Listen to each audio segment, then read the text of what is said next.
Bueno, pues nada, la verdad es que estamos viviendo un momento muy interesante respecto sobre todo al cáncer de cervix y otros cánceres, porque desde finales del siglo pasado, cuando se descubrió que realmente hay un tipo de cánceres, en el principio fue el cáncer de cuello del útero, que era una consecuencia de la infección por el virus del papiloma. Entonces, conocer el origen de un cáncer es fundamental a la hora de mantener una serie de, de estrategias para prevenirlo.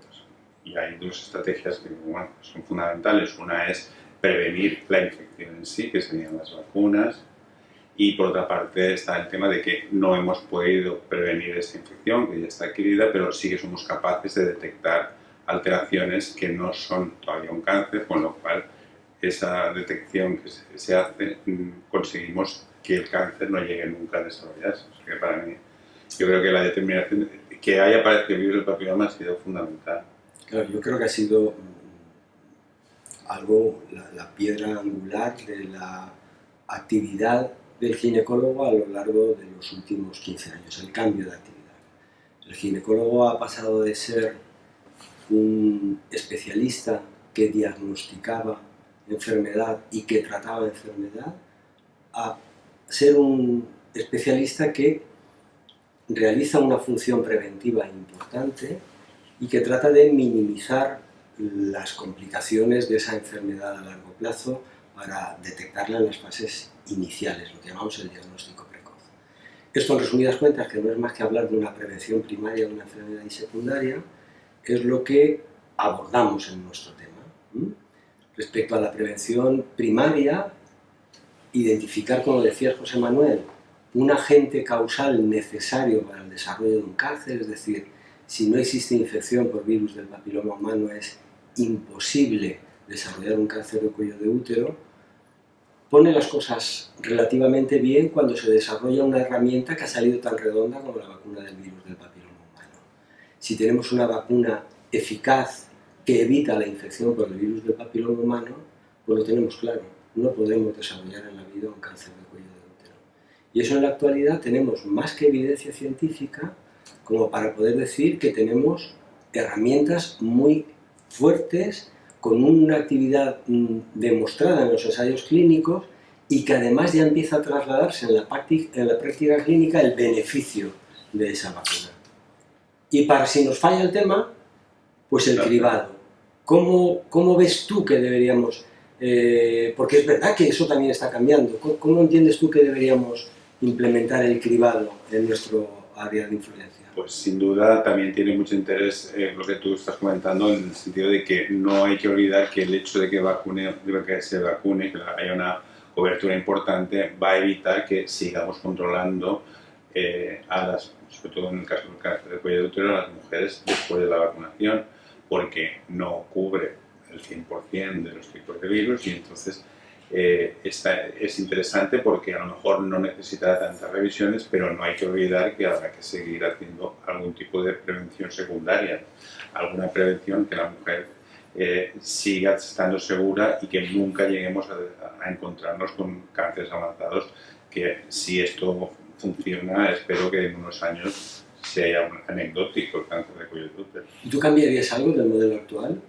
Yo en el modelo actual ya es lo que estamos cambiando, que es también otra vez aprovecharnos de que sabemos que el virus del papiloma es importante, entonces quizá sería más interesante olvidarnos de la citología, que ha sido una herramienta importantísima y que la verdad es que ha conseguido bajar la incidencia de cáncer de cervix, pero que en este momento a lo mejor habría que pensar como primer elemento para empezar a hacer prevención sería pues, utilizar el virus del papiloma, que nos permite ampliar más el ritmo de revisiones, lo cual supone para la mujer pues, menos ansiedad, menos dependencia y cuando el virus, cuando nos da positiva esa primera prueba, entonces sí que desarrollar una serie de procesos diagnósticos que volveríamos a la citología, porque la citología, insisto, no es que ahora sea una mala, sino que la citología ha sido muy, muy efectiva. A mí me gustaría, siguiendo con el tema, pero enlazando con el tema de la prevención primaria, exponer que hablar del problema del virus del papiloma humano y las enfermedades que provoca no se centra al ámbito femenino. Oh, no. También es un virus que afecta al varón y estamos viendo como cada vez afecta en mayor proporción a los varones. Yo personalmente entiendo que la vacunación tiene que tener como población diana fundamentalmente a la mujer, pero cada vez tenemos que abrir más el abanico a vacunar a los varones, al igual que aquellas mujeres que han tenido ya una lesión, que han tenido ya una enfermedad que hayamos tenido que operar, porque la vacuna ha demostrado que previene la reaparición de lesiones. Y ahora yo te preguntaría respecto al tema tuyo como experto en el cribado. El hecho de vacunar, ¿tú crees que el hecho de que las mujeres vacunadas lleguen a la edad de cribado va a cambiar nuestro comportamiento respecto a tener que utilizar otra técnica, empezar a otra edad, realizarla con...? Entendemos que sí. Lo que ocurre es que, sabes que nos funcionamos mucho a base de las evidencias. Entonces, en este momento, las pautas que hay ahora mismo están empezando a entrar en edad de cribado, las mujeres que se vacunaron al principio. En este momento, el hecho de que la mujer esté vacunada o no influye, o sea, no ha cambiado el criterio, pero entendemos que cuando empecemos a recibir resultados o tener resultados a corto plazo de lo que se obtiene en esta población, posiblemente a lo mejor cambie y lo que estamos hablando, que sea a lo mejor ampliar más el ritmo, no sería necesario insistir tanto ni hacer tantos controles, sino que sería posiblemente mucho más amplio. Y a mí me gustaría también que dices tú, que eres también sabes mucho de vacunas, que hay otro tema interesante, sobre todo para la población general, que es el tema de la seguridad de la vacuna, que se ha puesto mucho en entredicho, tú lo sabes, y entonces, porque al final los efectos a largo plazo hay que esperar, ya estamos empezando a tener resultados, pero lo que sí que es indudable, y parece que al ser nuevo ha habido sus dudas, es el tema de la seguridad. Bueno, yo creo que tenemos razones más que de peso para tranquilizar a la población o a cualquier sector que esté implicado y que quiera ser conocedor de que la vacuna es, como mínimo, tan segura como la que más. Existe una manera de comprobar la seguridad de una vacuna y es el sistema que existe de alertas sanitarias a la hora de reportar efectos adversos que creemos que pueden ser debidos a una vacuna, sean o no sean debidos a ella. Existen unas agencias de farmacovigilancia a nivel local, nacional, supranacional, internacional, mundial, que evalúan los datos que le van llegando y que llegan a conclusiones. Y a mí siempre que hablamos del tema este de la seguridad, me acuerdo de un trabajo publicado por Anne Sigrid, una pediatra, que evalúa un universo poblacional, una población de niños en las que estudia la aparición de una determinada enfermedad y sabe que todos los años se va a encontrar en esa cohorte de estudio N casos de ingresos por un episodio clínico de diabetes. Y todos los años se repiten más o menos, 5.000, 5.000, 5.000.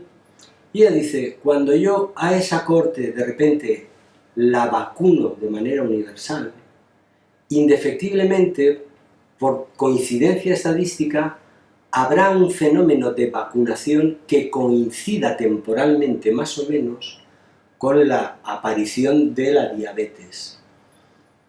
Nuestro trabajo es tratar de discernir si eso ha sido causal o casual. Y la manera de verlo es hacer un estudio de todo el año. Si la vacunación no incrementa el número de efectos adversos atribuibles a ella, es que no tiene nada que ver. Si sí que viésemos un incremento de episodios, diríamos que la vacuna pues, ha sido el origen de la enfermedad. Pero a día de hoy no existe ningún efecto adverso atribuible a la vacuna, ningún efecto mayor que nos haga decir que esa vacuna no es de lo más seguro. Y por otra parte hay otro campo que se abre desde que conocemos más cosas de la vacuna, que es, en principio se pensaba que hablamos de una vacuna para las niñas antes de empezar las relaciones sexuales, dirigida a la prevención del cáncer de cuello de útero. Entonces estamos viendo cómo en el transcurso de los años esto se va ampliando y estamos hablando de enfermedades o de cánceres relacionados con el virus del papiloma, y ya hay otra población importante que es los varones, que en esto también sola. Claro, es lo que comentábamos. La vacunación ha dejado de ser una vacunación orientada únicamente a prevenir el cáncer de cuello de útero y ahora tenemos una vacunación orientada a prevenir cualquier tipo de enfermedad VPH. Cáncer de cuello de útero, cáncer de ano, cáncer de orofaringe, de vulva. Y a eso están implicados tanto el hombre como la mujer. Ya la vacuna no es específica para niñas, se amplían las cohortes a mujeres sin límite de edad.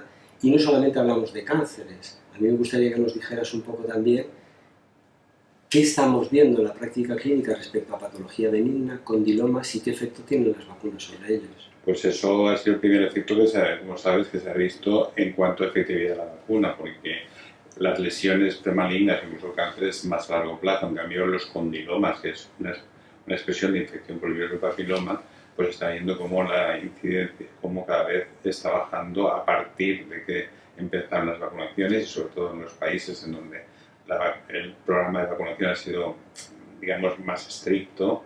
En cuanto los condilomas están bajando a unas tasas de incidencia que posiblemente, si sigue así, llegará un momento que será anecdótico. Entonces el condiloma no es una enfermedad maligna, pero supone una enfermedad que tiene además una connotación psicológica importante para el que tiene un condiloma, y luego desde el punto de vista de gasto sanitario pues supone un gasto importante. Entonces, no solamente, como tú muy bien dices, estamos previniendo cáncer, sino que estamos previniendo una enfermedad infecciosa que supone un gasto importante para la salud. O sea que... A mí me gustaría apuntar que única, como dato a añadir, es que los efectos de la vacunación ya empezamos a percibirlos, ¿eh?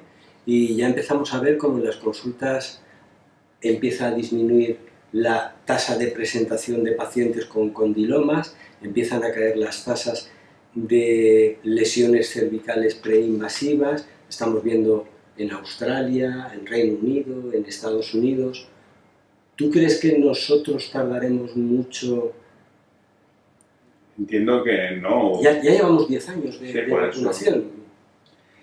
Quizá llevamos un poco más de retraso, quizá a lo mejor las coberturas, porque claro, el programas como los de Australia, nosotros en este momento todavía no estamos a ese nivel, pero que es cuestión de tiempo. De hecho, ya sabes que estamos ya viendo datos no ya de lesiones malignas, incluso de cáncer, como en poblaciones en las que hay una vacunación que ha sido muy extendida, y ya se está viendo que pasados 10 años los cánceres que se han visto relacionados con el papiloma entre la población vacunada no se veían. De todos modos, esos datos hasta el año que viene no están más claros, pero ya se empieza a perfilar, lo cual esperamos que, yo creo que entre la prevención primaria y secundaria, sobre todo el cáncer de cuello de útero, en unos años esperemos que sea una anécdota. A mí me gustaría concluir con esa misma frase.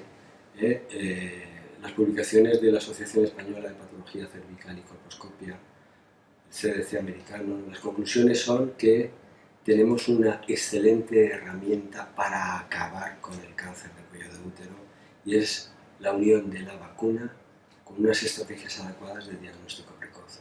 Si unimos prevención primaria con secundaria, el cáncer de cuello de útero llegará un momento que no sé si erradicado, pero sí que será algo para estudiar en los libros de texto. Totalmente de acuerdo.